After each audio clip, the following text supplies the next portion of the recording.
اور جب اللہ تعالیٰ جنت میں سب سے پہلے اپنا دیدار کرائے گا سب کو جنت میں، بھائیو یہ تو کوئی زندگی کوئی نہیں ہے، جب مال جمع ہوتا ہے تو موت آ چکی ہوتی ہے، آپ لوگ یہاں ہجرت کر کے آئے، بنتے بنتے کچھ بنے تو موت دستک دینے لگی، گھٹنے درد کرنے لگے، آنکھوں پہ چشمے چڑھ گئے، سوٹیاں ہاتھ میں آ گئیں، جب مال سے نفع اٹھانے کا وقت آیا تو موت سر پہ آ گئی۔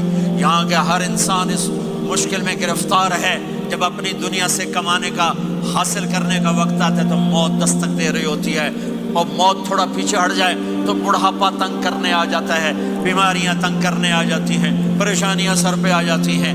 موت کے بعد اگر اللہ راضی ہو گیا تو جنت کی زندگی شروع ہونے والی ہے، جنت کی زندگی شروع ہونے والی ہے جس میں اللہ تعالیٰ سب سے پہلا جو ویلکم کرے گا جنت والوں کو، وہ یہ نہیں کہے گا میرے ایمان والے آ گئے، تہجد والے آ گئے، نمازی آ گئے۔ پوری تفصیل سنو، اللہ تعالیٰ جب جنت میں بٹھا دے گا جنتی مرد جنتی عورت۔ ہمارے ابا اور اماں کا قد کتنا تھا کچھ پتہ ہے؟ 130 فٹ۔ کتنا بھائی؟ 130 فٹ۔ یہ تو آپ نے سنا ہے کہ یوسف علیہ السلام سب سے خوبصورت تھے، سنا ہے نا؟ یہ بہت کم مرد عورتوں کو پتا ہوگا کہ عورتوں میں سب سے خوبصورت کون تھا؟ وہ حضرت حوا، حضرت حوا، حضرت حوا۔ 130 فٹ کی اماں تھی، 130 فٹ کے ابا تھے۔ پھر ٹائم کے ساتھ گزرتے گزرتے ہم چھوٹے ہوتے ہوتے ہوتے ہوتے ہوتے ہوتے یہاں تک آ گئے، آگے چل کے اور نیچے ہو جائیں گے۔ جنت میں یہ قد واپس اللہ دے دے گا۔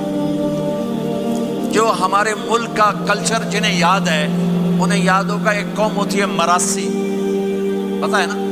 مراسی سنا؟ بڑی نازک قوم ہوتی، صرف زبان کی روٹی کھاتے ہیں، کم کو نہیں کرتے۔ تو زمیندار نے مراسی کے ذمہ لگا یہ میرا گھوڑا ہے، اس کی مالش کر۔ وہ گھوڑے کی مالش مشکل کام ہے، وہ شروع ہو گیا۔ جب زمیندار گھر گیا وہ سو گیا، وہ سویا تو چور گھوڑا کھول کے لے گئے۔ جب صبح اس کی آنکھ کھلی تو گھوڑا غائب تھا، تو اس نے کہا ابھی مارے گئے، آج میری خیر نہیں۔ وہ گھر گیا، خرگوش لا کے باندھ کے مالش شروع کر دی۔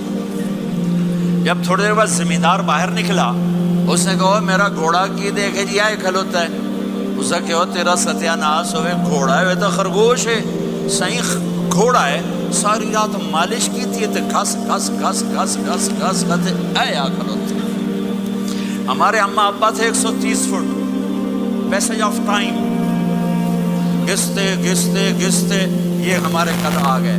جنت میں پھر اللہ واپس کرے گا 130 فٹ۔ ایک عرب نوجوان کہنے لگا اتنے قد کی کیا ضرورت ہے، ہمیں اتنا ہی کافی ہے۔ میں نے کہا تو یہ پتہ ہے جنت کی کھجور کتنی لمبی ہے؟ کھجور درخت نہیں، پھل دانا کا نہیں۔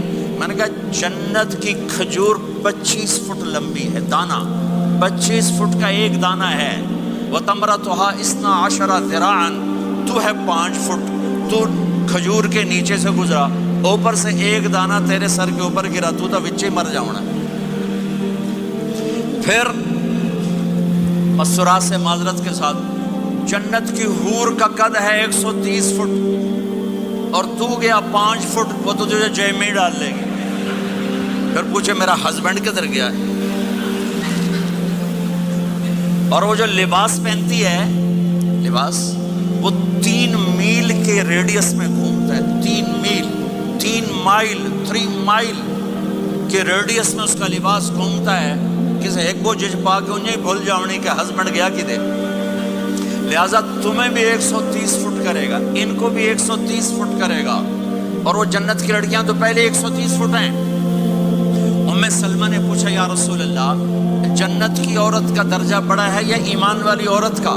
آپ نے کہا ایمان والی عورت کا۔ کہا وہ کیوں؟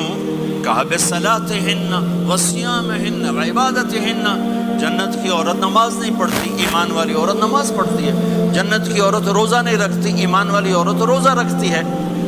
جنت کی عورت عبادت نہیں کرتی، ایمان والی عورت عبادت کرتی ہے۔ اس کے بدلے میں اللہ تعالیٰ ان کو جنت کی عورتوں سے عالی مقام نصیب فرمائے گا۔ اور ایمان والی عورت جنت کی عورت سے 70,000 گنا زیادہ خوبصورت ہو جائے گی، 70,000 گنا زیادہ خوبصورت۔ اور جنت میں ایک مقابلہ ہوگا، ایمان والی عورتیں جنت کی عورتیں کٹھی، جنت کی عورتیں کہیں گی زندہ رہیں موت نہ آئی، جوان رہیں بڑھاپا نہ آیا، ہمیشہ راضی رہیں ناراض نہ ہوئی، ہمیشہ ساتھ دیا چھوڑا نہیں۔ اور دنیا کی عورت میں یہ ساری باتیں ہیں، موت بھی آئی، بڑھاپا بھی آیا، لڑائیاں بھی ہوئیں، جھگڑے بھی ہوئے، جدائی بھی ہوئی۔ نیک سے نیک عورت 89 کا حج تھا تو ہم بارڈر پہ بیٹھے تھے مینا کے مزدلفہ کے ساتھ، بھئی فجر کی نماز پڑھیں گے اور نکل جائیں گے۔ تو ایک بڈھا بڈھی نیک ہی تھے جو حج کے لیے چلتے چلتے آ کے ہمارے پاس بیٹھ گئے تھے، ہمارے علاقے کی ہماری زبان تھی، یہاں نہ بیٹھو،